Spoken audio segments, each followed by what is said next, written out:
Welcome back. I'm delighted you wanted to hear another story. So come, sit. Tonight, I'm going to be reading Drone of Judgment, a story about two kids who broke the golden rule. Book, come now, come.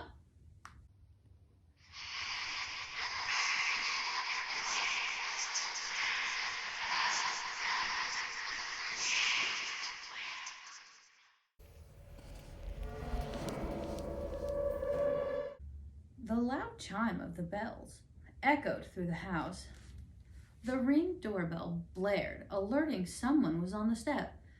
Eleanor peeked over the top of her book, her brown eyebrows scrunched in frustration. "Lucas, the door is ringing," she yelled over her shoulder. Settling back down with her stuffed rabbit, she reopened her book. "Be brave, gummy worm," she read to her rabbit once more. The chimes erupted through the house again. Huffing, she put her book down. Beside her old white rabbit, she slipped off the sofa and plodded over to the bay window, peered outside. Only darkness peered back at her. She retreated back to her spot, the pitter-patter of her feet reverberating through the living room. No sooner than she sat down, put her rabbit back in her lap, the chime rang again, blaring through the silence. "Well, Mr. Wilson, I'll be right back. I bet Lucas has his headphones in again. Mama warned him not to use them when he's watching me." Placing the rabbit back down, she covered him up with her pink blanket. "Mama says girls are just more mature than boys." She propped the book open on Mr. Wilson's lap and giggled. "No, Mr. Wilson, I think you're very mature." She raced up the stairs, her pink tutu floating around her knees. A street lamp shone into the window on the far side of the hall, casting an eerie shadow on the walls. Eleanor peered down the hallway, dread sinking into her stomach. The darkness wasn't so much a problem as the boogeyman hiding in it. "Lucas!" she called. Pulling up on her tiptoes, she craned into the hall. "Lucas, I'm not playing!" Taking a deep breath, she clenched her fist, and Eleanor ran down the hallway. The black door was plastered in posters, the demonic-looking musicians on them guarding the door. Rapping on the door, she called again. "Lucas, I'm going to tell Mom!" Twisting the knob, she threw open the door. "Lucas, I've been—" Her words died in her throat. The room was empty. Hastily discarded headphones lay on the floor, next to a cracked cell phone. The shrill melody dipped it up the stairs. Ding, ding, dong. She stomped her foot and let out a shriek. "I'm telling Mom!"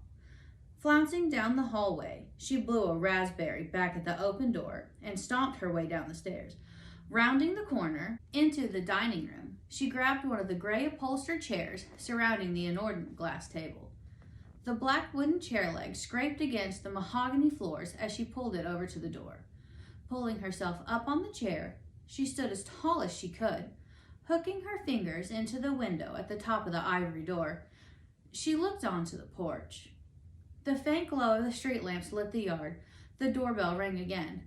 Ding, dang, dong. Leaning to the left, she stretched her arm out, reaching for the light switch. Her middle finger grazed it. Grunting, she leaned a little further and flicked it on. Light flooded the porch. The bright golden glow poured into the semicircle window. Pushing up onto the balls of her feet, she grasped the windowsill, her fingers leaving trails in the dust. A black drone hovered on the landing, flying up to the second set of stairs. The chime rang out again. Ding, dang, dong.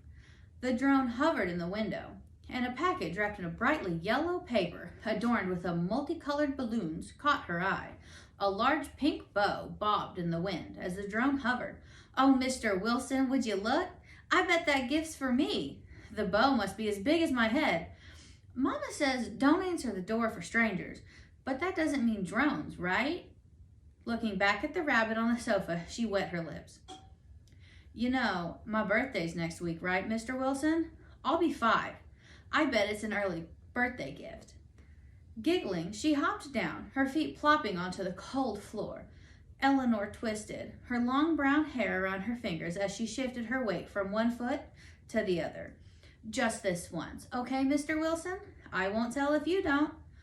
Pushing the chair away from the door, she reached up and turned the black deadbolt, exhaling as it clicked.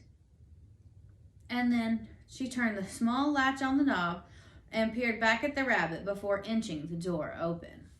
The drone flew towards the cracked door, and Eleanor fell back on her butt. It flew past her into the living room. The whirring of the blades sounded like a swarm of bees in the living room. The drone lowered itself, and the little clamps holding the package opened, dropping the box onto the floor. Then it zipped in a small circle and flew out the front door, back down the steps. Eleanor watched the drone fly down the hill, disappearing into the night. She closed the door and rocked back on her heels.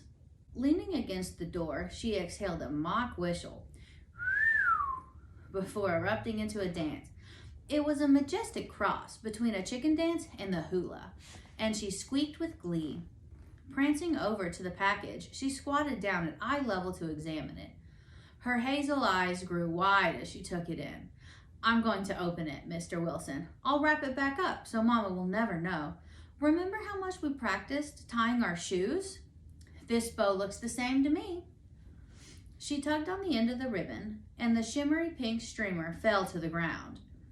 Giggling with delight, she ripped the paper off, throwing the torn bits all over the ground. She sucked in a sharp breath, looking at the carnage. Oops, I forgot to be careful.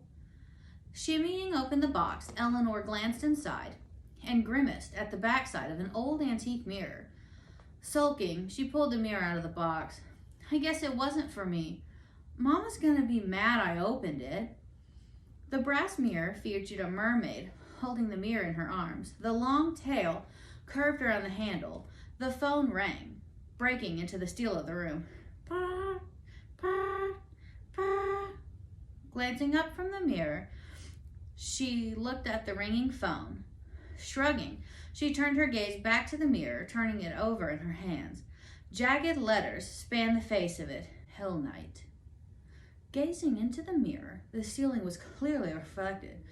Cocking her head, Eleanor's reflection was nowhere to be seen. Her face scrunched in confusion, trying to understand why someone would write that awful word on the mirror. You've reached the Montgomery residence. We can't come to the phone right now. Please leave a message. We're so sorry we missed you. The shrill beep cut through the silence.